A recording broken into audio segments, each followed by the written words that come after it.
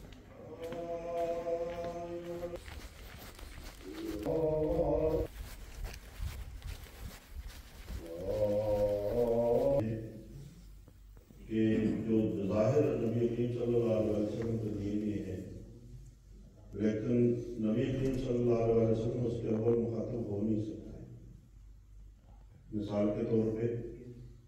جب نبی کریم صلی اللہ علیہ وسلم کو یہ حکم دیا گیا کہ اپنے والدین کے ساتھ نیک سلوک کرو، تو ہم جانتے ہیں کہ نبی کریم صلی اللہ علیہ وسلم کے تو والدین تھے نہیں،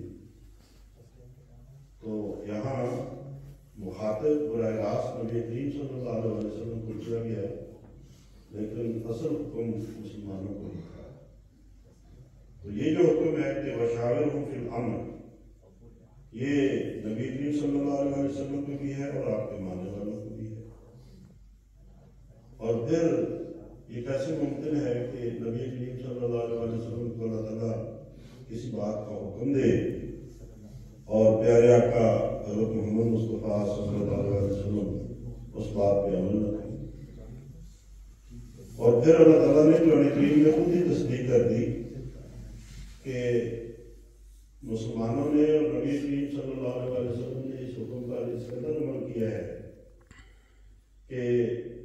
فرمایا کہ وَأَمْرُهُمْ شُورَىٰ بَيْنَهُمْ، کہ ان کے جو معاملات ہیں باہم وہ تو مشورے سے طے ہوتے ہیں۔ تو خدا نے تصدیق بھی کر دی کہ نبی کریم صلی اللہ علیہ وسلم نے پھر مشورہ لینے کے حکم پر اس قدر پابندی کی ہے کہ آپ ہر اہم معاملے میں صحابہ سے مشورہ لیتے ہیں، اور قرآن نے کہہ دیا کہ امرؤ شورا بینہم کہ ان کے معاملات تو مشورے سے ہی طے پاتے ہیں۔ اب دیکھیں کہ جب ہجرت ہوئی اور نبی کریم صلی اللہ علیہ وسلم مکے سے مدینہ ہجرت کر کے آگے، وہاں تو آزادی تھی مذہبی، اور نمازیں جو ہیں وہ باجماعت ہو سکتی تھی، مسجد بھی بنا لی گئی، تو وہاں پھر یہ سوال پیدا ہوا کہ اچھا اب نمازیں پڑھنی ہیں، مساجد میں آنا ہے، اور اس کے لیے وقت بھی ایک مقرر ہے، تو لوگوں کو نماز کے لیے بلائیں گے کیسے؟ کوئی ایسا طریق ہونا چاہیے کہ لوگوں کو نماز کے لیے بلایا جائے اور بتایا جائے کہ اب وقت ہو گیا ہے اور نماز کے لیے مسجد میں آ جائے۔ تو وہاں بھی نبی کریم صلی اللہ علیہ وسلم نے مشورہ کیا، صحابہ سے پوچھا کہ کیا طریقہ اختیار کرنا چاہیے، تو ہر ایک کا اپنا مشورہ تھا، لیکن پھر اللہ تعالیٰ نے رہنمائی کی، 3 صحابہ کو اللہ تعالیٰ نے خواب میں اذان کے الفاظ سکھا دیے اور بتا دیے، اور جب وہ نبی کریم صلی اللہ علیہ وسلم کے سامنے پیش کیے گئے تو آپ کو وہ الفاظ پسند آئے، تو یہودیوں کی طرح یا عیسائیوں کی طرح ناقوس بجا کے یا گھنٹیاں بجا کے نماز کے لیے نہیں بلایا گیا، بلکہ اذان کے طریقے اختیار کیے گئے۔ پھر جنگ بدر ہونی تھی، نبی صلی اللہ علیہ وسلم جب باہر نکلے ہیں جنگ کرنے کے لیے، باہر جانا تھا، تو وہاں بھی آپ نے صحابہ سے مشورہ کیا، آپ صحابہ سے پوچھتے تھے کہ کیا کرنا چاہیے، اور تاریخ میں آتا ہے کہ مہاجر صحابہ وہ بار بار اٹھتے تھے حضرت صلی اللہ علیہ وسلم سے مشورہ طلب کرنے کا، اور اپنے اخلاص اور اپنے جذبہ قربانی کا اظہار کرتے تھے، اور کہتے تھے کہ ہاں ہمیں لڑنا چاہیے اور جانا چاہیے، باہر جانا چاہیے۔ تو نبی صلی اللہ علیہ وسلم پھر مشورہ طلب کرتے، پھر پوچھتے، تو جب بار بار نبی کریم صلی اللہ علیہ وسلم نے مشورہ پوچھا تو انصار صاحب یہ سمجھ گئے کہ شاید نبی کریم صلی اللہ علیہ وسلم ہماری رائے نہیں ہے۔ وہ تو یہ سمجھ رہے تھے کہ جب مہاجر بھائی ہماری وقت دے رہے ہیں، مشورہ دے رہے ہیں اور اخلاص کا اظہار کر رہے ہیں، تو اس میں ہماری رائے شامل ہے۔ لیکن چونکہ نبی کریم صلی اللہ علیہ وسلم کا انصار کے ساتھ ایک معاہدہ ہوا تھا جب آپ ہجرت کر کے آئے تھے، اور وہ معاہدہ یہ تھا کہ اگر تو جنگ مدینہ شہر کے اندر ہو گئی تو پھر انصار آپ صلی اللہ علیہ وسلم کا ساتھ دیں گے اور آپ کے ساتھ مل کے لڑیں گے، لیکن اگر مدینہ کی حدود سے باہر لڑائی کرنی پڑتی ہے تو پھر انصار پابند نہیں ہے آپ کا ساتھ دیں گے۔ تو چونکہ ایک معاہدہ موجود تھا اور نبی کریم صلی اللہ علیہ وسلم کو یہ معاہدہ یاد تھا، لیکن انصار جو تھے وہ تو شروع میں انہوں نے معاہدہ کیا، لیکن بعد میں جب نبی کریم صلی اللہ علیہ وسلم کے ساتھ ایک عقیدت، ایک پیار، ایک محبت کا تعلق پیدا ہو گیا تو وہ تو اپنے اس معاہدے کو بھول گئے تھے، جہاں نبی صلی اللہ علیہ وسلم وہاں انصار، تو وہ یہی سمجھ رہے تھے کہ ہماری رائے وہاں دین کی رائے بھی شامل ہے، ہمیں کہنے کی کچھ ضرورت نہیں۔ لیکن جب بار بار نبی صلی اللہ علیہ وسلم نے پوچھا تو پھر سارے صحابہ نے اٹھ کے یہ کہا، اور یہ جو فکرے ہم اکثر سنتے رہتے ہیں کہ انہوں نے کہا یا رسول اللہ وہ تو پرانی بات ہوگی، اگر آپ کا اس معاہدے کی طرف ہے، ہم تو آپ کے آگے بھی لڑیں گے اور پیچھے بھی لڑیں گے، دائیں بھی لڑیں گے اور بائیں بھی لڑیں گے، اور دشمن کی فوج آپ تک نہیں پہنچ سکتی جب تک کہ ہماری لاشوں کے اوپر سے اور یا رسول اللہ کا یہ کیا بات ہے، آپ تو اگر ہم یہ کہیں گے کہ ہم سمندر میں اپنے گھوڑے دوڑا دیں تو خدا کی قسم ہم ان سے بھی پیچھے ہٹنے والا نہیں ہے۔ تو یہ بھی نبی کریم صلی اللہ علیہ وسلم نے مشورہ طلب کیا تھا۔ آپ دیکھیں کہ جب 20-30 ہزار لوگوں کی ایک فوج مدینے کے اوپر چڑھ آئی، بہت بڑی فوج تھی، سارے جو قبیلے تھے مشرکین کے وہ اکٹھے ہو گئے، انہوں نے کہا کہ ایک دفعہ اکٹھے مل کے حملہ کرتے ہیں اور مسلمانوں کا سرے سے ہی صفایا کرتے ہیں۔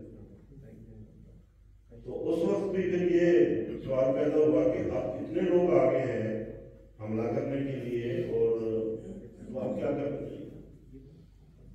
کیسے دفاع کرنا چاہیے؟ تو وہاں بھی جو حضرت سلمان فارسی رضی اللہ عنہ کا مشورہ تھا کہ اچھا باہر جا کے تو نہیں اتنی فوج سے لڑا جا سکتا، تو اگر خندق کھود لی جائے اور خندق کھود کے تو جو دشمن ہے اس کو روک دیا جائے کہ وہ مدینے میں داخل ہو۔ تو نبی کریم صلی اللہ علیہ وسلم کو یہ مشورہ پسند آیا اور آپ نے قبول کیا، اور وہ خندق ہوتی گئی۔ وہ اچھی خاصی بڑی خندق ہے، جو مدینے گئے ہیں، وہ جب وہاں بتایا جاتا ہے کہ اچھا جی یہاں خندق تھی، تو وہ کئی میل تک بہت لمبی خندق تھی، اور چوڑی اتنی تھی کہ جو ایک گھڑ سوار ہے وہ اس کو پلان نہیں سکتا تھا، اور گہری بھی اتنی تھی کہ یہ بھی نہیں ہو سکتا تھا کہ کوئی